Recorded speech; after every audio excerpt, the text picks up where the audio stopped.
In this demonstration, we're going to learn how to make a graphical filter to create a terrain model of our corridor or even multiple corridors. To start out, I want to take a look at the template drop on this corridor. So I'm going to select the template and edit it. And if we jump over to the active template mode, I want to go down to the point feature definitions. And just to show you here the definitions that we would be looking for, I want to actually create a terrain model filter to create a terrain across the top of this particular corridor. So we would need the asphalt surface CL, the edges of pavements.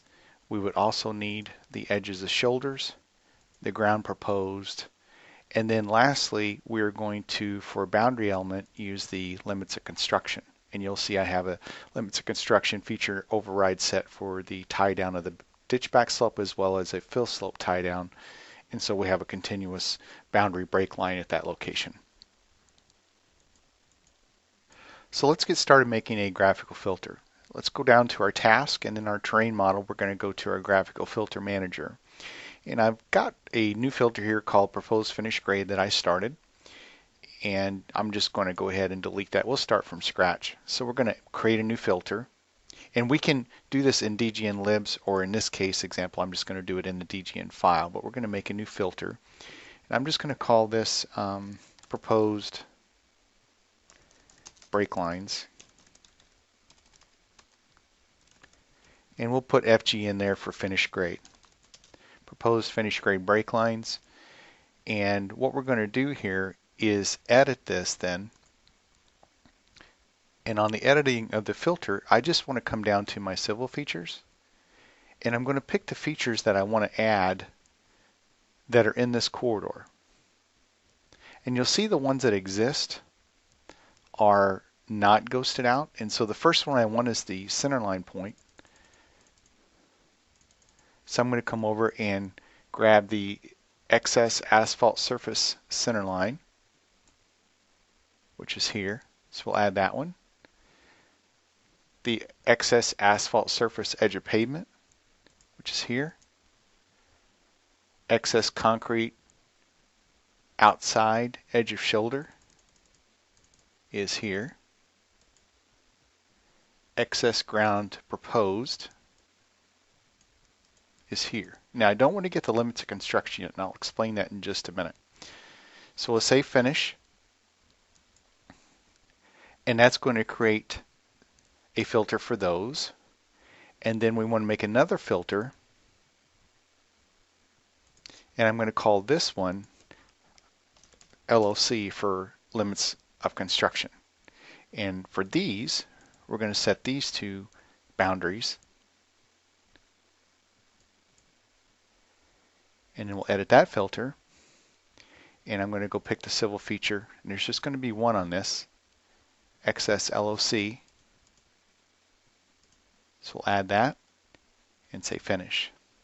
Now what we want to do is put these two together as a group. So I'm going to create a new group. I'll just call this proposed terrain model. And let's put FG in there for finish grade. And we then need to select our filters. So we're going to grab both of those and then finish. The last step in the process then is to create the terrain model from the graphical filters. Now, you may want to be in a different 3D file when you do this. That's up to you entirely, but I'm just going to stay here for ease of the demo. But we're going to come up to our task, and we're going to choose to create terrain model by graphical filter, and we're going to select our filter, and you'll see here it's proposed finish grade terrain model. And I went ahead and changed my default model to wireframe just so that we'll be able to see the triangles a little bit. But I've picked the graphical filter here, and I've set a few more things in the tool settings here to remove the slivers. I've set a feature definition and given the terrain model a name. So I just now can go through the prompt. So we'll say append to terrain no, remove slivers, and then data point to accept our selection. And now you will see that we have a terrain model called PFG that represents our top surface.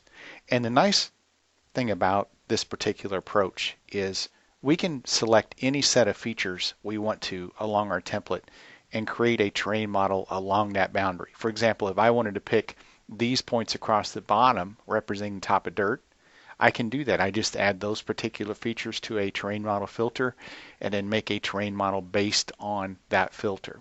The only rules are that you cannot do a vertical edge or an edge that goes back on itself. For example, if you were following this path right here, and you see that we have this wedge, so if you came down, let's say that you wanted to follow this path and then come back up over, which, it's not going to be something that would be recommended. I would probably bring this on out and maybe put an extra point in my back slope or something. But you cannot go vertical and you cannot go backwards when you're building your path of points to create these particular terrain models on. So that's the one restriction. But with that set, we can come in just to show you. I'm going to turn on the proposed design contours here.